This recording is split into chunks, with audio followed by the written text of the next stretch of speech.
Diane in Denmark here, rah, rah, rah. It is Wednesday. Dreich here today, but you know what I say, we make our own sunshine. And I'm just chilling here with the bunnies. Now, it's Anti-Procrastination Day in Flylady Land, as I like to call it. And my anti-procrastination task right here, right now, is to tell you the name of these bunnies. I made a video yesterday when I was doing a detailed clean in Zone 4, the master bedroom, and I also did a declutter of jewellery. And I said I was going to tell you the name of these bunnies. Now, I picked up these bunnies at a clothes swap party. If you want to see what they are and why I picked them up, it's all the clothes swap parties and dressing your truth stuff. It's all in one playlist. Anyway, the name of the bunnies, without further ado, drumroll please, they're going to be called Bunny and Clyde. And there were two ladies who came up with those names, so shout out to both of you. So we've got Tessa E and also Natalie S. You both came up with the same names. And I love the names Bunny and Clyde, and I'll tell you why. I worked in Luxembourg for many years, and in my corporate life I was assistant to Sir David Edward at the European Court of Justice, and listened to a lot of French music. And there's a song by Serge Gainsbourg and Brigitte Bardot about Bonnie and Clyde. And Brigitte Bardot, when she sings it, it really sounds like she's singing Bunny and Clyde, Bunny and Clyde, and she sounds so kind of dreary, and it always made me laugh. And then they sampled that song, and it's the background of a song, one of my favourite songs by the French artist. He's a rapper called MC Solar. I've talked about him before, but MC Solar concert was the first kind of real date that my husband and I went on in Luxembourg, and all those years ago. And the song Bunny and Clyde was reused by MC Solar for Le Nouveau Western. And just whenever I hear those tones, Le vent souffle on Arizona, it just makes the hair stand on my up on my arms. So Bunny and Clyde it is, and I'm adding Le Nouveau Western back into my running playlist again when I need something to cool down at the end. So thanks ladies for that, love those names. Anyway, these are going to be going into my Easter box, and you won't see them again until Easter, so I say goodbye to Bunny and Clyde. Anyway, on with today. Two things. Day 22 in our 31 days of exercise challenge. Yesterday I went for a run, and the strange thing is whenever I go out for my run, I set my timer for 7 minutes, head out the door, and within the first 2 minutes I'm always thinking to myself, oh, I can't do this today, I'm not feeling great. And then by the end of the run, I just kind of push through, and by the end of the run I'm coming back like, running like in chariots of fire, feeling like I love the world, and I'm listening to my music and everything is good. So really, if you haven't gotten to the exercise yet, please do it, because it's such a game changer. It really changes your head around completely, as well as the health benefits, of course. So I was out for my run, and also last night I went to meet my friend Anne-Marie. I talked about that yesterday in Plan a Play Day. Went to see my friend Anne-Marie. We met up for drinks in town and dinner. And I'll try and put some pictures on Instagram. I won't put them here. So I took I biked down to the station. I was in town. I ran a couple of errands before I met up with Anne-Marie, because we met right in the centre of town. And then we actually walked a bit around town once we had finished dinner, and then I biked back from the station. So that was my exercise for yesterday.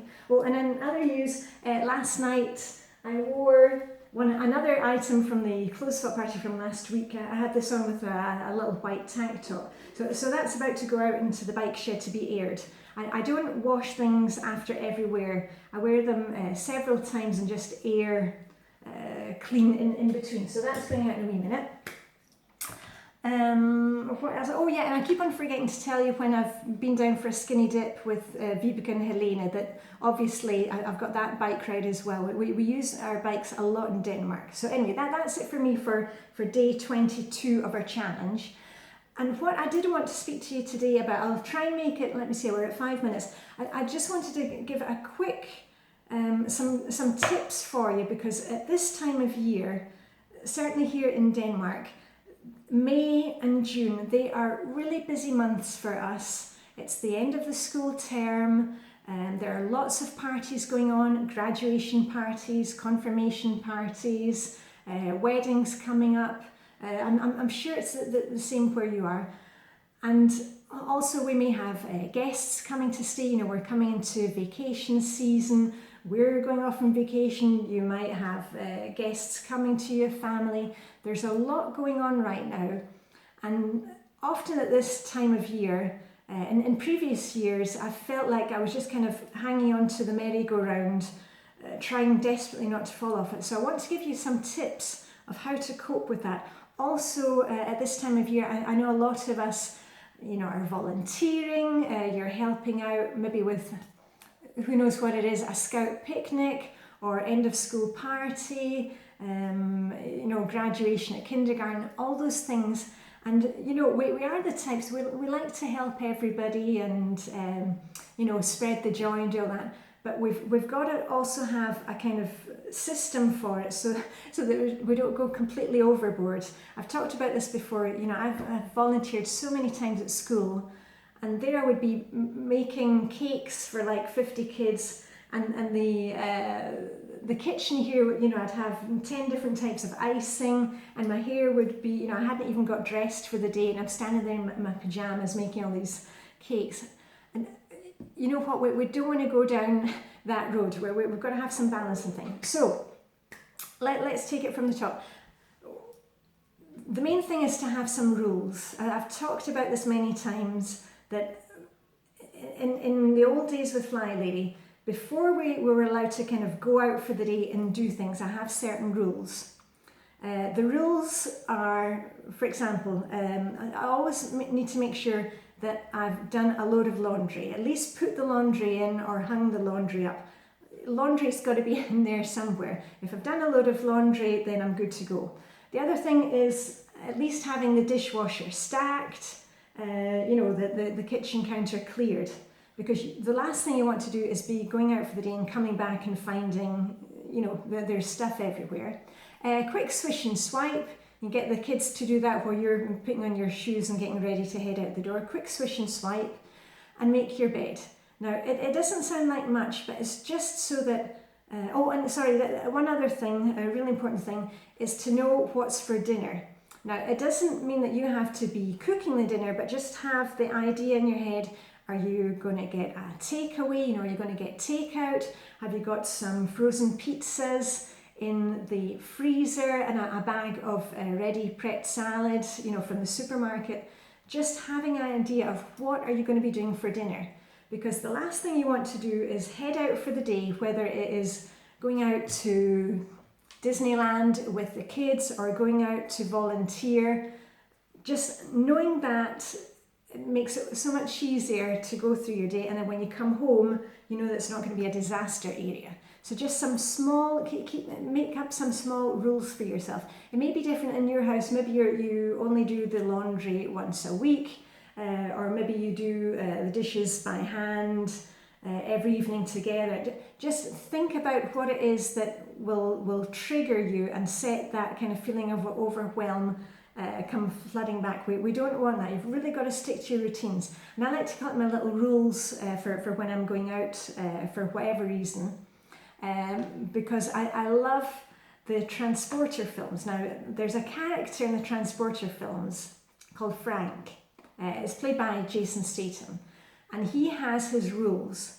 He sticks to his rules. He does not veer from the rules. And so weird things happen to him on the way. But he always follows his rules, and he always comes out of everything unscathed. So I like to think of Frank in the Transporter with those rules, and I've got the same rules for me. Now, when you're volunteering, you're going to have to notch that up a bit.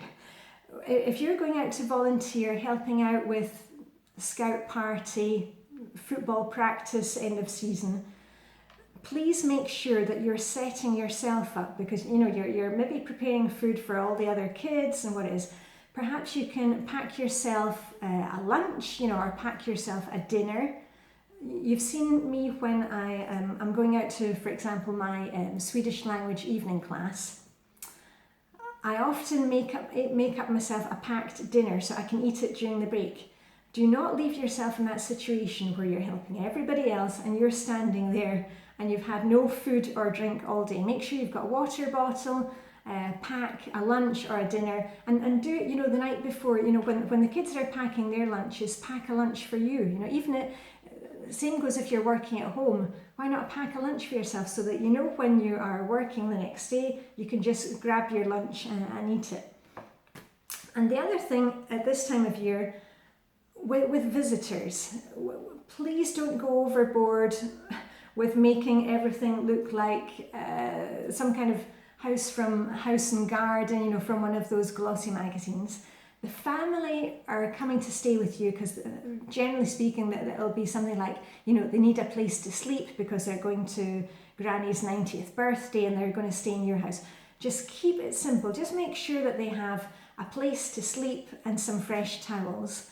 And don't go overboard with, the food. Just feed them something that you would usually feed your own family, but plan it a bit in advance. Make sure that you've got food in the fridge.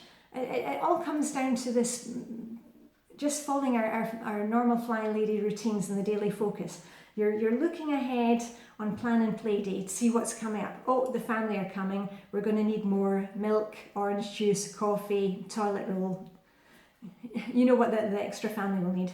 And when the family are there, make sure that you accept their help, because this was a really tough one for me. Whenever we had family coming to stay, I felt like I had to do it all, be the perfect hostess.